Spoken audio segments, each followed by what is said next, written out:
All right. Another issue that maybe I would like us to speak about today and talk about is the issue that speaks into.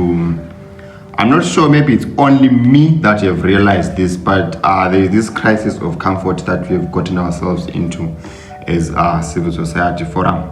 So we have gotten too quiet and too slow and too okay with just doing nothing within this space. And most of the times we say we are tired, but what we really are is actually being unbothered about some of the things that we're actually facing. And too many of us have become comfortable with this inactivity and this delay and also this deflection, if I'm to put it like that. And this type of comfort, it has replaced agency, and the silence is actually replaced our accountability within this space.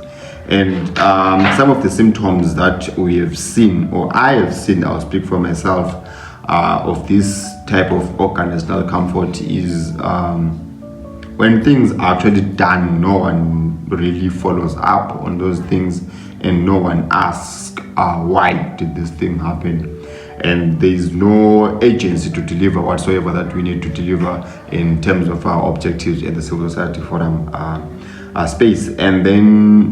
And just everything is just in progress, and we don't get to see the results at the end of the day. And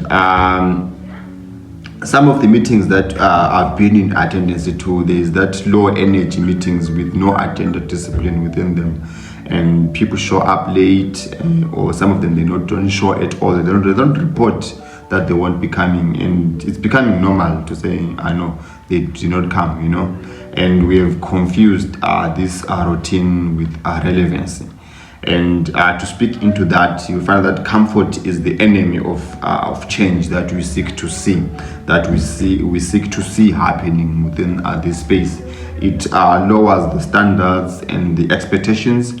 Not only that, it also drives out motivated and committed individuals within the space, and it weakens the credibility and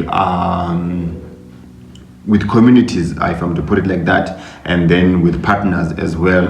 And then there's an issue to do with it also leads to survival mode instead of innovation, that we need to come up with innovative ways of doing things. And ultimately this it erodes our value as movement for change.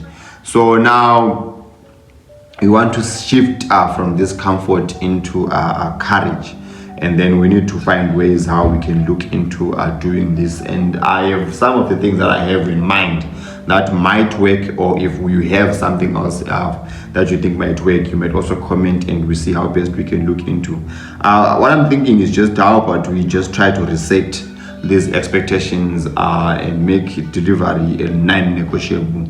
We need to ensure that all that we do, we deliver and we get to see the results, And we need to start maybe looking into rewarding initiative or proactive behavior, for instance.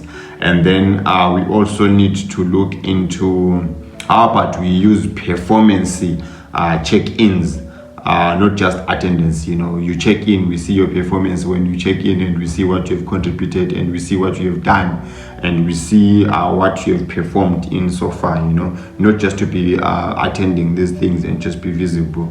And also we need to start maybe to normalize the patterns of complacency, and don't do some of the things that are actually not aligning to these complacency issues. And maybe if we're brave enough, we might just look maybe into asking bold questions and challenge each other. But we need to do this in a respectful way, of course, so that we don't get to step on other leaders, And then, but this is where now the real work starts. This is not just a call to shame. If maybe others might get me wrong in trying to share this message, but it's a call to shift our focus. We can no longer afford to be slow, safe, and be silent. Let's disrupt the comfort zone and bury it before because it actually buries our mission. Let's just try and disrupt this comfort zone, and maybe look into asking ourselves almost on a daily basis to say, what are we doing really? And what would it look like if we had led with courage, not with convenience, So I'm just sharing this message out politely. If you have some of the issues that you feel like maybe they need to be part of this discussion, share them out in the comment section, and let's just maybe not take this message wrongly or in a certain way, but it's just a message that I'm saying. Like I said earlier on, it's not a call to shame, but to shift our focus, and it's actually a call to shift our focus and look into doing things better, in a better way. And like I said, this is to ensure that our space is fully functional and it's producing the great impact that we want to see, and all our objectives are met. So yeah, let's just comment and see how best we can assist each other. Just for now, thanks and goodbye.